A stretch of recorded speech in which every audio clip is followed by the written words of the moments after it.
Three, two, one. Welcome to the Shinobi Unfolding, ladies and gentlemen. I am your host, Fit Chef JL, and we're here to bring some anime weeb talk to you.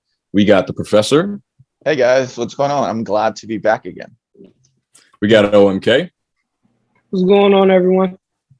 And some fresh face right here that we haven't had in a while. Montey. Yeah, what's up, everybody? How we doing? What's going on, brother? It's been a bit since you've been with us. Yeah, man. Glad to be back. Just been crunching through mad anime. Really? That try to like. What's got you so focused? You had a little trail off before. What's got you focused now?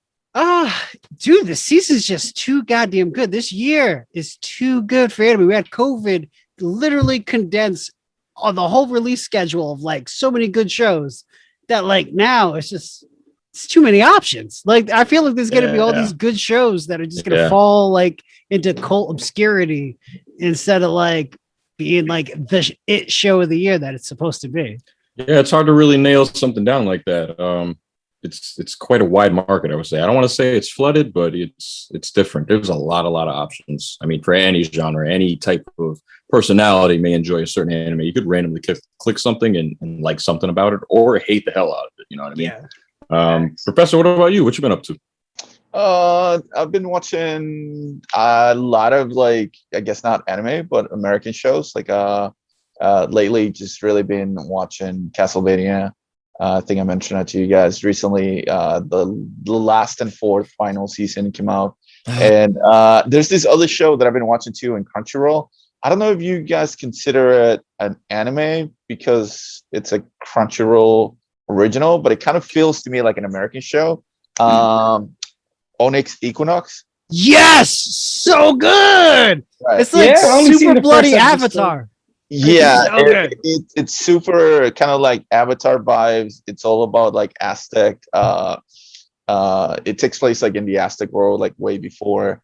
There's no like date on it, but I'm guessing you could imagine like if you were like beginning of the Mexican world kind of thing, like in 1,000 years ago, and like every story about the gods is actually real, and you just see this young boy who has to go through this adventure and quest in order to save humanity from this war that the gods are having, and they continue to kill humans for sacrifices. And the more humans they kill as a sacrifice, the more powerful they become.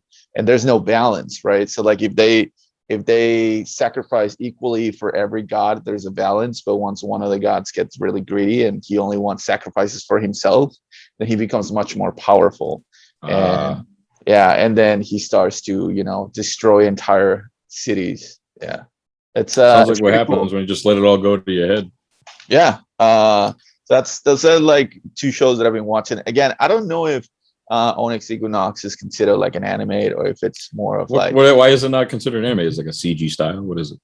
No, if you watch it, it gives you like strong Avatar vibes. And I think you guys can correct me about it, but it was just kind of like one of those shows that was maybe created in English first, and then it was dubbed for all these other languages like Japanese and German. I think they have it in Spanish after. And it's a Crunchyroll original. I think the writers might be American. Yeah. Yeah. All right. OMK, you said you've been watching the show as well. What you been up to though? I've been watching. I just watched To Your Eternity. I'm not sure if anybody's watched that. Pretty sad show. Very sad show. Yeah, the first episode. Oh man, it gets you real down. But the reason you watch it is because you want to know what happens. Obviously, you want to know what happens at the end. It's literally about this orb that can transform into anything that's dead, I believe, from what I've been seeing. And so, this thing becomes a wolf first. And as a wolf, it has to learn to be a wolf. Obviously, eventually becomes a human, has to learn to be a human. And that's taking a while right now in the anime. So it is pretty, but there's a lot more to it. I don't want to spoil it for anyone. But To Your Eternity, definitely check it out. How many episodes are there so far? This season at 8, I want to say. So it's still pretty, yeah. So yeah, definitely check it out if you guys, want to watch something new. 3-episode rule or 4 episodes? That one? No, the first episode will get you hooked, and the reason is because how sad it is. Damn. It's just so sad. Yeah, I hate it when they grip you like that. That's the worst. Right by your arm too. You're like, man. No, I don't want to go. Exactly, but you have to. But definitely check it out, guys. So. Definitely kill. So beyond those shows that we've been real quick. Yeah. Season 4. You said it's been a lot of action, right? Yeah. Season 4 feels like, because season 3 leaves with a lot of questions, right? It leaves you with a lot of questions. There's some big events that happen. And then season 4, right off the beginning, is just action, action, action, action. They knew that was the last season. They knew they wanted to make sure that every character has an ending. There's no kind of like, oh, we don't know what happened with this character. Like every character that has been important has an ending, and you get to see what that is, not just for the heroes, but for the villains.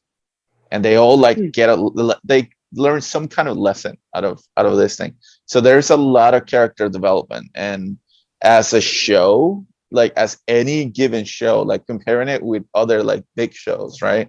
Big like actual dramas out there. It just does a really good job with an ending, because I was pretty happy with an ending, right? If you watch any other show like on Netflix or HBO, or cliffhanger to it. Things, it's right, or just kind of like feels like they're kind of like lazy at the end, like, oh, I'm just gonna say that this guy just like left and we don't really know what happens, right? Like you just kind of, and that one just kind of like just dies after he was invincible this whole time, dies like after every CW show ever. Yeah, so and then with this one, it just they're really good about coming to a conclusion. Yeah. Nice. I'm looking forward to it, man. I just haven't stepped into it yet. I can't wait. I know season 2 left me feeling kind of weird.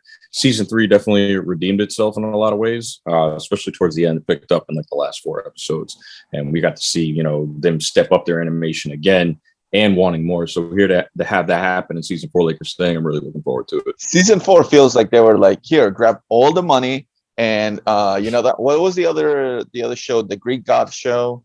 Blood of Zeus. Yeah, Blood of Zeus. Like, and some of the money for those guys, they don't need it.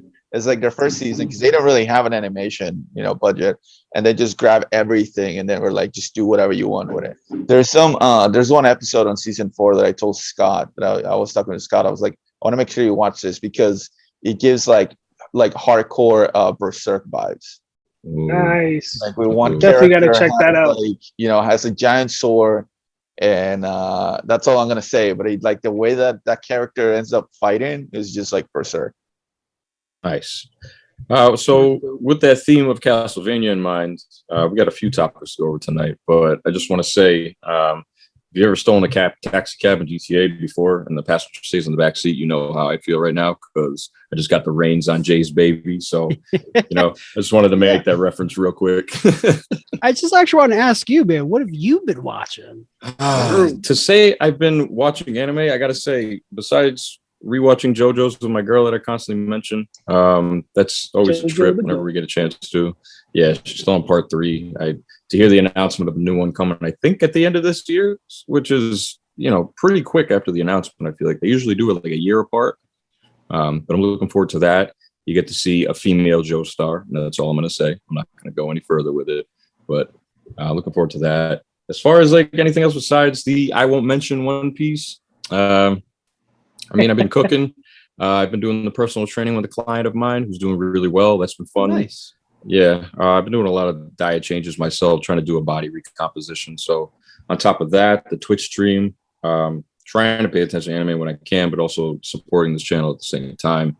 Just doing a lot of Instagramming and a lot of restructuring in a lot of ways. I haven't had much time for anime like I wish I did. I see a lot of shows up that I want to watch. I think one of them is called 86, if anybody's checked that out. I was reading it's on my list. No, it is on your list. Is the synopsis seem cool? I don't like shows that are over mechy and over robot-y, and that's what the synopsis kind of sounds like to me. So if it's like God Eater, haha, Jay's not here, then I'm probably not going to get too far into it. But there's a lot of shows up that I want to give a shot, but yeah, I just haven't had the opportunity to. But there's definitely a list for them, I would say. Yeah. Oh yeah, I was gonna say I definitely recommend Wonder Egg Priority to anybody right now. It's only like 11 episodes. One's like a recap, so you can throw it out the window. It's an original animation by Cloverworks Studio, who did like the Fate Stay series. So it's gorgeous animation. At times, it really looks like movie quality. And it's kind of like got like some like themes of like Inception, but like it's like a dark fantasy with like that deals with like puberty, suicide, like really like trauma, and a lot of cool like interesting dark themes, and surprisingly light, especially given the aesthetics. It's only like 11 episodes. Like I highly recommend to anybody and everybody. When you say light, what do you mean exactly? Like the visual colors, like the colors are so with such gorgeous. Dark tones in it though. No, so like the tones of the storyline are very dark, but like how it's presented to you visually is super like light, airy, wholesome. It's it's gorgeous. It's visually stunning, and then on top of just that, there's also these really cool fight scenes that are like done pretty fucking well. So it's not action heavy, but when it does deliver, it fucking delivers. Nice. I'm definitely gonna check that out. I'm trying not to swear. I think you're pretty good. Everybody's doing pretty good here, I'd say. So with those mentions, we've had quite a few shows mentioned, especially in the American genre. When you hear the term American anime, what do you think of exactly? What comes to mind? Automatically off rip the first thought. And earlier today I said it to myself, and I couldn't think anything but Castlevania. But then I decided to tread back a little bit into my childhood, and that's where the train really got rolling. And I kind of went down a little historical rabbit hole with where American anime truly started and all the different, business changes that have gone on to give us networks that gave us shows that we know and love today. So when you hear American anime, what's your first thought? Avatar, man. Avatar. You know what's crazy? When I think of American anime, I think about Avatar, and I never watched it. That's the craziest thing, isn't it? Yeah, it's severely impactable. That show is 19 That's how important that show is. That show is 19 years old and still has an impact on our culture as weebs. It's insane. It really is. That's nuts. 19. Yeah, it is. And the two original creators and writers, they now have their own studio, Avatar Studios. And the first project is the full-fledged Avatar theatrical release, which is a huge bang to redeem themselves from the mess that they went through with Netflix. So you can imagine how good they feel. And not only that, they get to expand on the original animation and the Book of Korra at the same time. And once those are done, they still have an Avatar studio. It's probably going to make more money than the show ever did on Nickelodeon. I was talking to a friend that was telling me that there's all these Avatar comic books that came. Yeah. That came out. Like one-off stories, not only just like one shots, but tell all these stories of other avatars before and after Korra. So it'll just kind of be interesting to see what they could do with that. I don't know. Like for me, when we're talking about like American like anime, I don't know why it always comes to mind Voltron, because I know Voltron is not an American show. But to me, when I was a kid, Voltron was an American show. It was like, because that dub, that English accent and everything. Yeah, I was like, I never knew this was anime, because they make so many changes to it too. They used to edit so many things out of the episodes too, heavily, right? And it's just crazy. But I just love what Avatar has done, because I think that because of the success of Avatar, that kind of like imitates a little bit of Japanese cartoons of anime. That's why we're seeing things like Castlevania, and we're seeing things like Blood of Zeus, and there's all these other shows that now we have, Onyx Equinox. So it's kind of interesting to see, because of that one show, what other influence we're going to have, because now we have actual American animators working for Japanese studios as well. And I think that eventually we're going to see a lot of people from our generation that grew up in anime and grew up on Avatar that want to make similar shows, but from the American perspective. Do you think that certain like Jap dub only fans don't have a certain respect for the Avatar series because it becomes considered as anime? I don't know. I mean, there's always that kind of like, there's the purists, right? When you tell them, I remember like when Avatar just came out, and you will tell people, "Oh, that's anime," and they'll be like curious. "Oh no, that's an American show," and they'll disregard it without even watching it. Right? Exactly. Yeah. And now it has its own direct studio with the co-creators running it. Like you have to give that Yes. respect. And so yeah, and not only that, but now it gives you an idea of like maybe somebody is listening to us right now. They're thinking, I've been thinking about this story. I've been thinking about this story that I maybe I'm not good at animating it, but I can write it, and they can get in contact with someone through Twitter, to Instagram, through Twitch, to anything like that, right? On YouTube, and said, "Hey, look, I like your animation. Would you like to work with me on this project?" Right? And maybe there's somebody who's really good at animating, who's influenced by anime, who's like, "Oh yeah, I would love to do that from like an American's perspective." Like I kind of like, it comes almost to mind to me. There's an episode in the Boondocks where they mimic a fight scene for Naruto, shot by shot. Perfect. That was so good. That was so good. And I feel like, right. And like, that's that. Imagine that on like, you have your regular show, your regular American show from your perspective of like what you grow up here. But when it comes to a fighting scene, you can go with the influence of Japanese culture. You said throughout that whole show too, a lot of the times the very like not sluggish, but it was slow and clip by clip, versus when you see one of their fight scenes choreographed, it looks gorgeous. And they wanted to emphasize that because they wanted to say, hey, we are by Japanese culture, and you should have a report.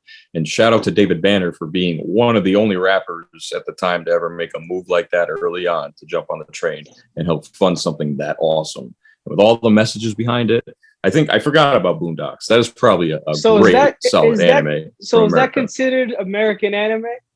I believe so, because another names I'm going to hit you with, I want you to put that in their perspective, okay? Avatar is very, very singular in its own way. So I'm going to hit you with these, and I want to see where everybody's thoughts go. All right. DuckTales, Darkwing Duck, Goof Troop, Tailspin, Gargoyles. I'm going to say Winnie the Pooh, the Flintstones, all these Hanna-Barbera, Scooby-Doo cartoons, the Jetsons, things like that. Those are originally American anime, where it started. And you also have to think back to Walt Disney as well. And when he died in 1966, and there was a huge fall off with American animation, someone had to pick up the pieces eventually. You know what I mean? And America was in a terrible state. So when I think of American anime, I think of those shows when I was a kid. Gargoyles definitely, now that I'm thinking about it, like that show was so ahead of its time. Especially with the voice actors in that show too. It's still, you watch it now, it still holds. Like it is so good. Oh, Xanatos won't bad mother. Shut your mouth. I'm talking about Xanatos. Yeah, that was a great concept show. Oh. I don't know if I would consider like DuckTales American anime though. Yeah, I mean, aside like with the Hanna-Barbera, aside from like the style and trying to make animation cheap and like with the cells and reusing those, I wouldn't like really put that in the same category as like anime. But that's only because I think I'm turning into a purist. Like with the lack of dubs, I've been subs only. So I'm just gonna be snobby and say, nah, man, that's cartoons. Them cartoons right there, player. I feel like if you want to call it like cartoon animation, right? Like cartoon animation peaked in the United States in the 90s with Disney. And it's so sad that they got rid of it because they included Pixar, and Pixar, like every movie is animated now. But if you go back and you watch Tarzan, oh my God. Like that kind of thing, if they had not gone in the way that they did with Pixar, and they had stayed with that animation, you would have seen that in other movies, in other shows, it would be great. Like imagine Incredibles in a 2D drawing kind of thing with that in mind, with like Tarzan. The only reason I kind of wanted to mention those was because of there's a part of all of our history as weebs that is, stemmed from all these shows. And I feel like we have to respect it in some way. Again, we don't have to consider those anime. That's not what I'm saying. But there is a deep connection to those older shows, giving us access to something like Cartoon Network. And the way that network even came about all started with older shows. It's Disney creating those animation departments. Disney didn't go full CGI until 2003. that's because Pixar and DreamWorks were starting to give out those shorts, and they were like, "Shit, we got to catch on." So I just wanted to throw those out there. A little history about that. So Hanna-Barbera was Scooby-Doo, the Flintstones, the Jetsons. Hanna-Barbera eventually became Great American Communications due to Carl Linder becoming a majority shareholder after the Jetsons movie that came out was a $20 million success. Now, $20 million back then is a whole lot for a cartoon animation. So that's very impactful to the structure, what became a bigger business later on. Then Great American wanted out of the merger that had, so they sold Hanna-Barbera to Turner Broadcasting in '91. Ted Turner was interested in the back catalog of shows that never really saw the light of the day, which we ended up coming home to see after school every day. So in 1992, they launched Cartoon Network. I didn't start watching Cartoon Network until want to say 96, 97, somewhere around then. Probably. You know what I mean? So the person that was due to our age, yeah. And the person that was behind those shows that we saw, like Cat Dog, Courage the Cowardly Dog, Ed, Edd and Eddy, all those shows, Seth MacFarlane. It was just like a huge impact even back then. And then eventually Family Guy came about and so forth. You know what I mean? So I just wanted to mention those. Without Cartoon Network, we wouldn't have had Toonami. True. Oh, true. And you know what? Toonami is definitely, that's what for us. I'm sorry it took so long to get there, but that's what I was trying to get. I see where we're going now. But I see where you're going, so my bad on that. No, it's okay. Don't worry about it. No, okay. I'm sorry, bro. I didn't mean to cut you off. I'd be doing that. I was gonna say, like Monty said earlier, just cartoons to me, American anime is just so tough to categorize certain things. Like, oh, that's American anime for me. You know what's. Well, then we can call Castlevania and Blood of Zeus an American anime. You see where I'm trying to merge the idea here is that there's still American cartoons essentially stemming from over here. I think the words that they're using now, it's adult animation. That's what they're using. That's what they're targeting. I like that better. But instead of American anime, but have you noticed that everything that you mentioned before, every single show was a sitcom. It was a comedy show. It's a funny show. And the difference with the ones that we're calling, I guess, American anime is they're more story and action driven. So then I cannot call Rick and Morty an American anime. Rick and Morty, it's its own little thing. Yeah. Right? Rick and Morty, it's action and it's sitcom. It's its own thing. It's just nuts. Yeah. But I think you bring up an interesting point there, because anime itself, especially here in the US, is very popularized with your battlers and your shonens is typically associated with those actions, with action-based series. But in the grand scheme of things, there's so much slice of life and comedies, and so I get where JL's coming from on that. But with the whole American anime regarding Castlevania, you gotta remember there's a Korean studio that actually does a lot of the key animations in conjunction with the Texas-based studio to give us what is Castlevania and Blood of Zeus, which is fire.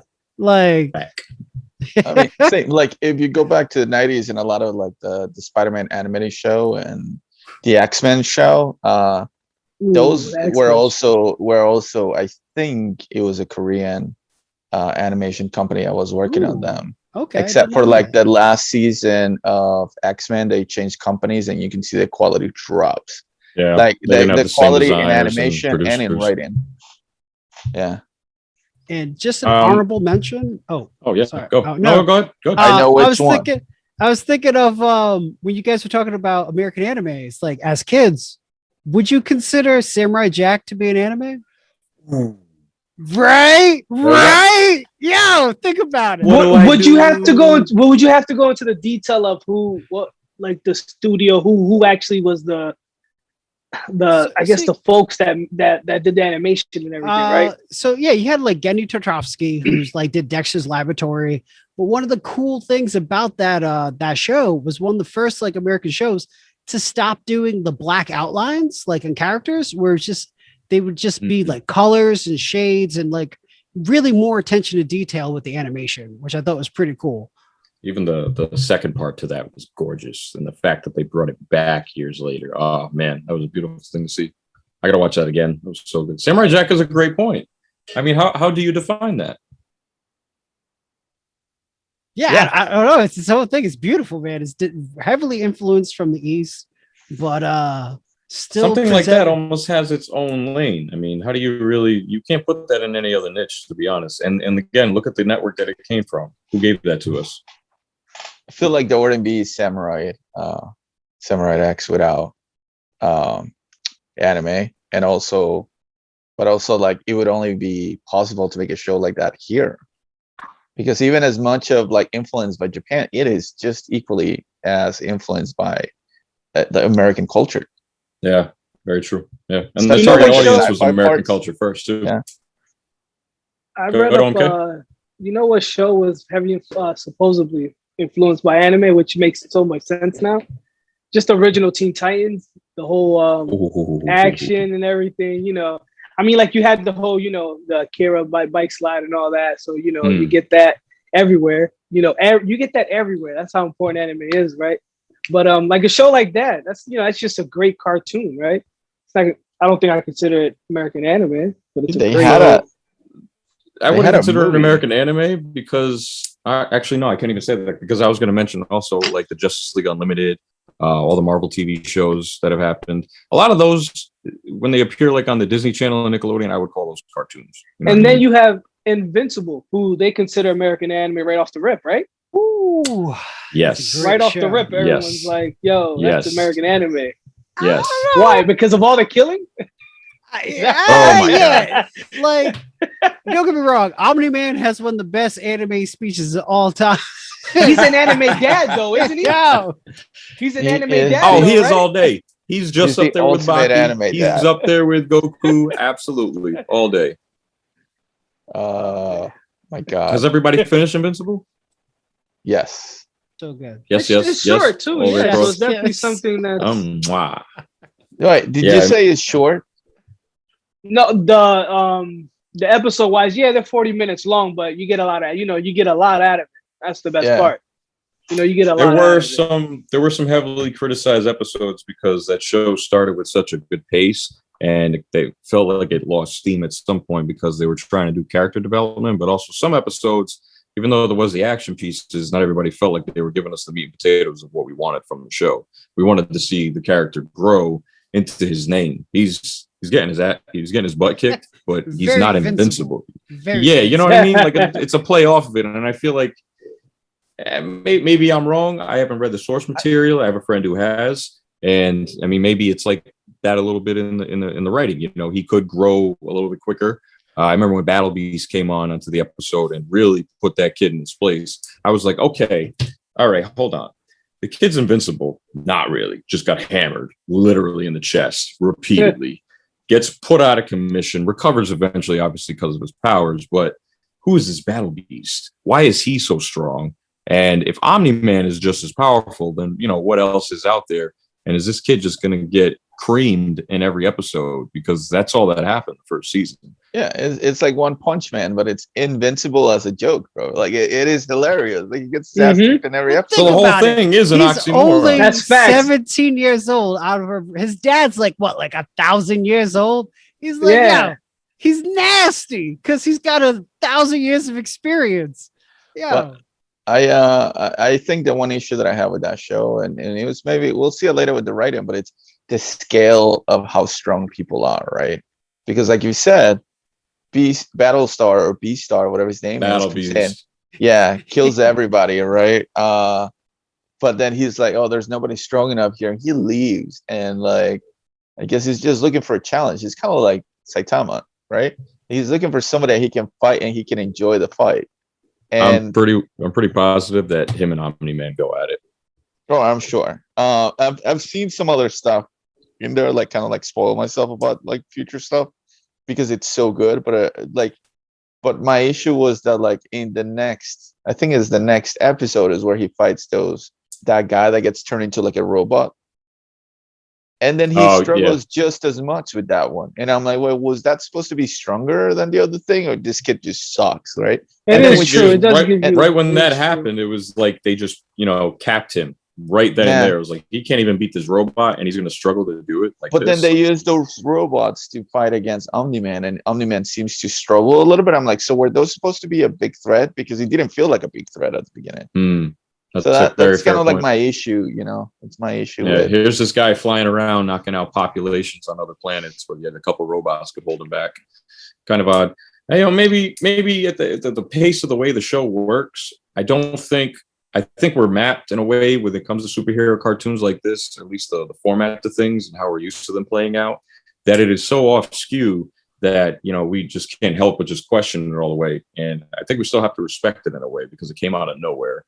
It brings good quality. There's one episode that introduced me to an artist, and I cannot for the life of me remember the name of the song, but it's when Homegirl goes off to the forest and become a peacekeeper, basically, and just tries to, save the environment around her and live away from everybody. The one that has, like, the Green Lantern powers. The music is pretty good, and then they're using, like Adam and Eve.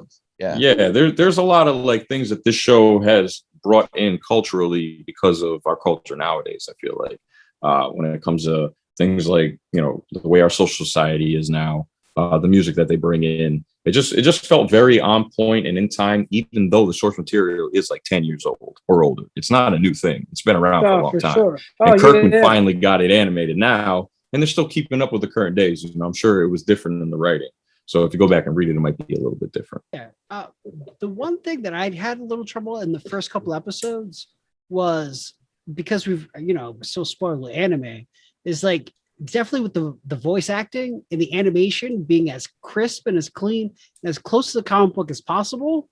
You've just I don't know about you guys, but I felt like we were missing a lot of those visual cues that you get in anime when, like, people are being, like, emoting and they're very, like, getting into it. Their faces were one frame and then another, and that was it. And then we'd go back. So it was like kind really of like a badly animated game first, but I think as it goes by, I think they're gonna get better with that.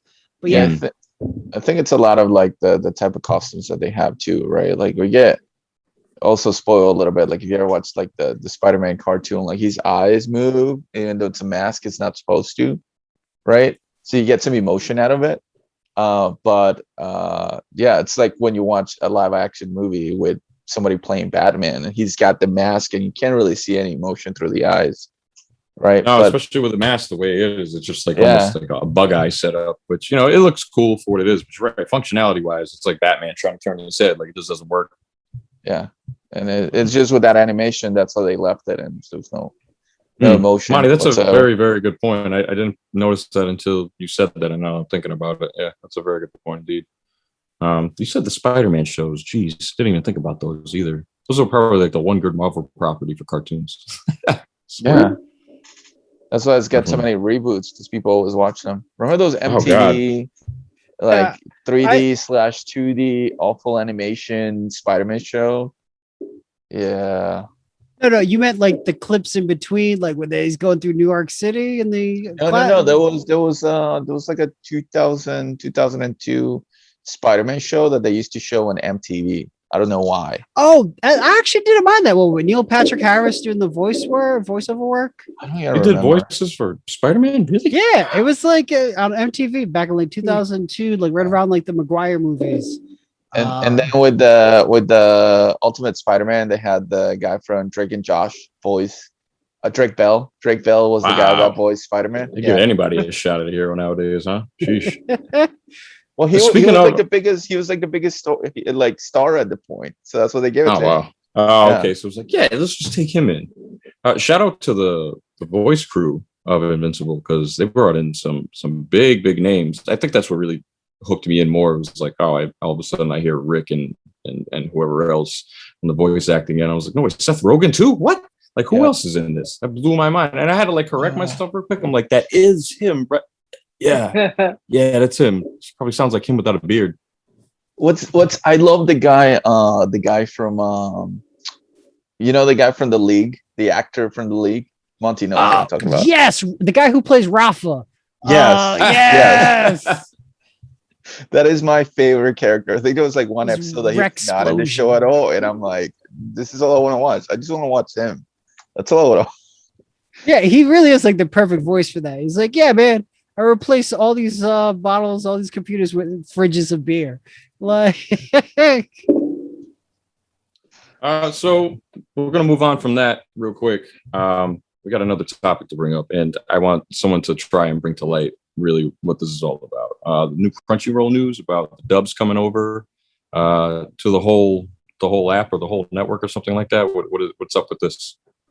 so yeah, they got a couple new dubs coming out. I'm sorry, man.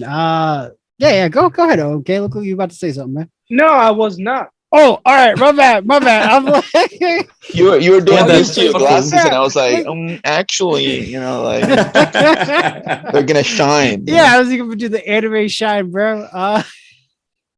There's like a bunch of dubs coming, or Yeah, I maybe gotta I'm say, wrong. dude, with this whole like Corona and everything, Crunchyroll has been doing an amazing job at releasing dubs on a regular schedule. Yes, or in other languages, not just yeah. American. It's They're crazy. There's like been a lot of blowing Funimation out of the water right now. But I'm sorry, I always diss Funimation like every episode. But yeah, And yet you were the first one to have it. right until turning into a snob. That's what it is. He has never canceled his subscription. Yeah, no, but to their credit, they have picked up more originals, not more originals, more exclusives than anybody else right now. It's almost like a Netflix thing to them now. Yeah, it's ridiculous. So I'll just read this real quick and then we can expand on it. US Crunchyroll users have been able to experience the brand new Crunchyroll beta since April 27th. There's a lot of fun to explore between the Crunchy list, new interface, fully designed experience, blah, blah, blah. Crunchyroll is now announcing today that as June 15th, all registered users in the United States will be in the new website experience by default. But don't worry, your watchlist profile stays. You don't have to take any actions. Registered US users will not be able to access the old website until they're logged out. So if you're still in the original one, you stay in it, and when you log back in, you probably see a whole new experience. They have a whole man, they have a people whole- that are using somebody else's passwords are about to get crushed. Like, Yep, probably. They might make you change your password, maybe not. But either way, you're gonna log into a whole new experience. Your watch lists are gonna change. So if you do share something, like with Roland shares my Crunchyroll with me, then I'm always getting in trouble for having watched the new My Hero Academia, but I still had not watched it yet. So we'll see if that still happens or not. And she'll be like, "Oh, did you watch it already?" I'm like, "No, that's Roland. I didn't watch that yet. It's all her. It's all him." So their new user interface, it's been redesigned to fit the needs of the anime community.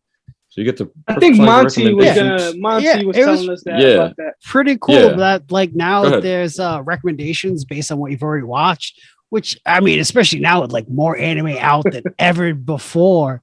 That to me, that's the feature I'm the most excited about is getting recommendations based on what I currently watch, and also recommendations for new genres that I may not be watching right now. So I think that's pretty cool. So broadening instead your of seeing horizons. like the same fill of things that you would rather not watch, you'll see things catered more to you. What if you think that's safe? I mean, you could always ignore it. It's just a recommendation. It's not going to drop in your, watch list. So I think that's totally fine. I love recommendations, man. I'm always, I'm always hitting up the group. Like, what's everybody That's what we do. watching We now? constantly Like- recommend new things to each other all the time. That's what we do here at Shinobi Unfolding. is this in any way influenced by the fact, and you guys can correct me if I'm wrong about this, but isn't Crunchyroll owned somehow by HBO Max right now, or I think Sony Viacom owns them. or AT&T, Yeah. right? Which is I thought- all owned by AT&T. Yeah, Sony bought Funimation, and then Funimation a year later bought Crunchyroll for like almost like $2 billion. Is ridiculous. So yeah, you can see those changes starting to happen now. So Like the money is spreading a little bit, different management, different this. They're like, oh well, we already have this with every other service that we have. Why can you guys have it? So you think that's part of this? I mean, I don't see why not. I think it's just a smart move. Being Yeah, like, no, hey, we absolutely. want you to use our Oh. app more. So why don't you, hey, here's some things you might want to keep looking at. And This is their hook right here. Crunchy lists will allow fans to create curated collections of their own, add a title to your creation, fill it out with full series or select episodes of their library, 1,000 plus, and organize the list any way you see fit. While users are busy personalizing the Crunchyroll experience, they can create unique usernames. So OMK can have his own username, doesn't have to touch my library anymore. And you can select from a curated library of avatars and header images from a bunch of different series. So you can kind of customize each series with, you know, a little icon or whatever. That's kind of cool.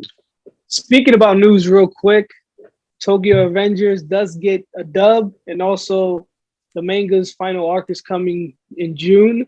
So that's wrapping up manga-wise. Obviously not animation-wise, since it just started for us, so we won't, you know, hopefully we'll get to watch a good amount. But I know that was two big things that people in the community were really hype about, or I guess really into, because Tokyo. I suppose the series is getting pretty popular quick if they got a dub coming for it already. Did I watch the wrong episode? Like, I thought I was trying to watch Tokyo Avengers the other day. Is there magic involved in this? No. Okay, I was definitely watching the wrong show. I mean, if you consider time travel magic, maybe. No, it was nothing like that. Like, I started watching. I think I looked it up. It's my fault. I was using. Were you on a dirty website, Juan? No, but there were like three. You know, it's kind of like pretty standard. Like two guys, one girl. They're talking about being magic users. There was like a big festival. I'm watching the episode. I'm like, these characters don't look anything like the ones that I watched the clips from Tokyo Avengers. And I'm like, but I think this is the show.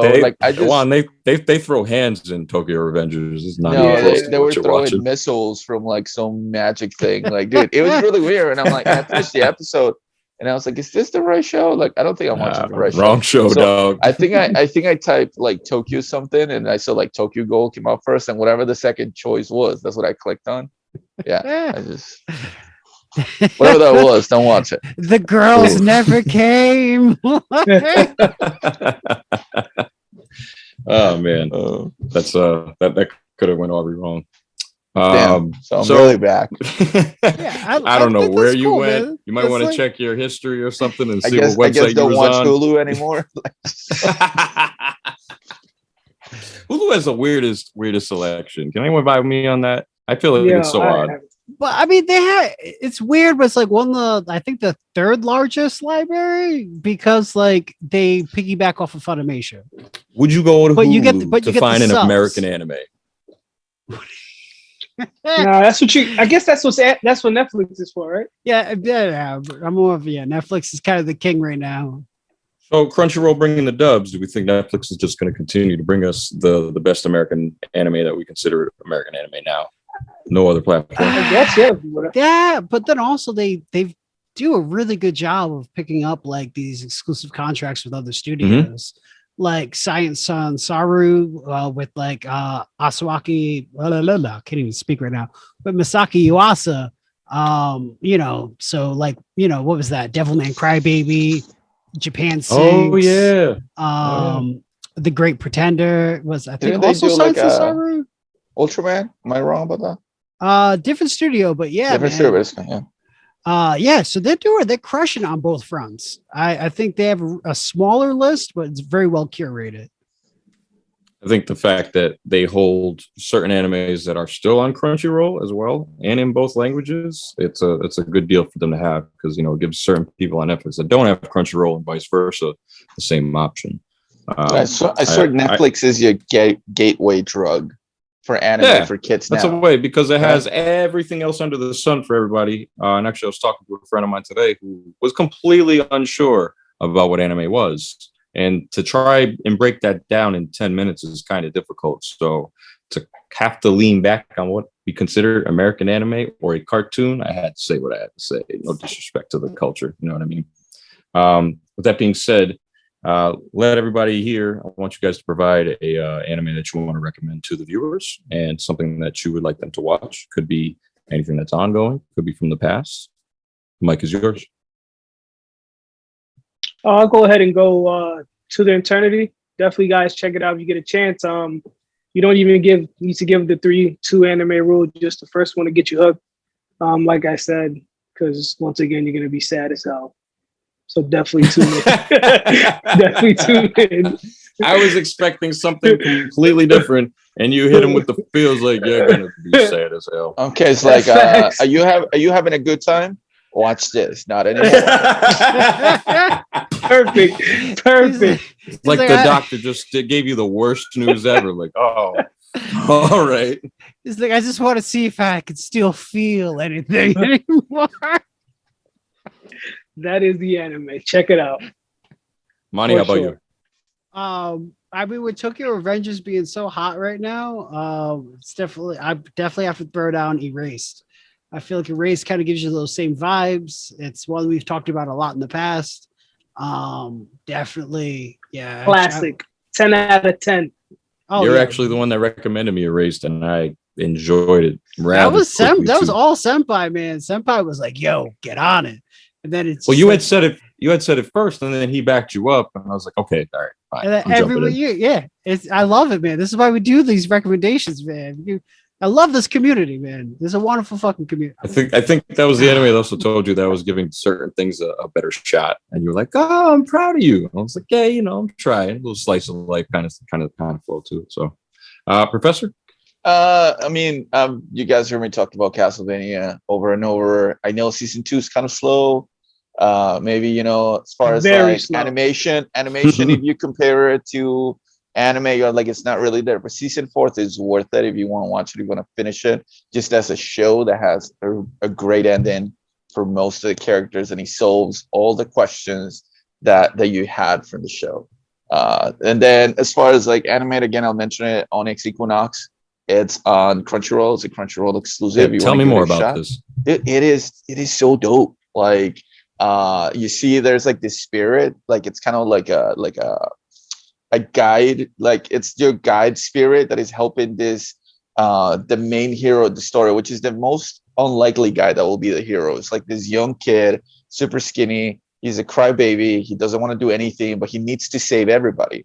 And the bet between these two gods, these two Aztec gods, are like, well, I bet that that there's somebody who's going to be able, like my guy that believes in me, it's going to be able to get enough power to beat this other god. And the other guy's like, well, if we're going to make this bet, then I get to pick who your guy is. And so he picks the worst guy possible for him, right? So in order for this god to help him and not interfere, he gives him like a guide spirit, which is like a Black Panther that follows him and tells him, like, gives him like, is it a panther? Is it a jaguar? Like it's this like tiger looking thing. And because it's kind of like half demon, half animal. And he gets to meet some other kids. And you see a lot of like that, like the Aztec and Maya, like civilization. You see them, like there's those two twins that play with the ball. I don't know if you've seen that, the ball game that they had back in the day, that like if you won, people used to believe that if you won the game, the losing team will die, but in reality, we know that the winning team actually died as a sacrifice. It's a big deal if you won the game. Yeah, it's like some crazy stuff that they just found out recently that they were able to decipher. And so every time I assassinate a guy in Assassin's Creed, I'm like, man, I'm glad to be alive nowadays, because I would not have wanted to been killed in my sleep or lived in dark times like that. That's crazy. Do you at least you think that way? Like you'd have been killed? I feel like I would have died from like diarrhea or something. Like I would have just even made it. It's like it's Oregon Trail. It's like the clean water is like 5 miles up there. I'm just gonna drink this puddle water. It'll be fine. 2 days later, I'm like dying. Yeah. It was kind of like a cool thing. It just seems like a very unlike story, right? Like it's kind of like the reason why I like Vinland Saga. We don't see stories about Vikings. We see a lot of like these other things. This one, it's all about children in this very colorful world. A little bit of like Latin American culture. So it's just kind of cool. All right. We'll segue out of that one. What about you? Right. I'm torn between two. One of them being because this time last year, or maybe a month or two or so beforehand, our world changed, and I decided to get into some animes that I wanted to. You know what I mean? One of them being Haikyuu. Jay has done a review on it before on YouTube. And I was looking at it again. I'm really looking forward to what they have to bring next. That anime. I got to say, I haven't really tried many sports shows, and I was a very competitive person in my high school. So I understand, what the characters are going through and trying to build teamwork, trying to get to that main goal, and how hard every match is and how much every move that you make means. That anime, you could watch one match between two teams and it would take forever, probably like a whole season for at least one of them. But there's lessons in there. It's got its little slice of life kind of aspect to it as well. The animation is awesome. And when you least expect the main character to step up, he finally does, and in beautiful fashion, and such character development for so many characters. I mean, similar on the level of like My Hero Academia, the supporting characters really, really have the main characters back at the end of the day. And it's not always about the main character either. Sometimes it's about the supporting characters because they are that important.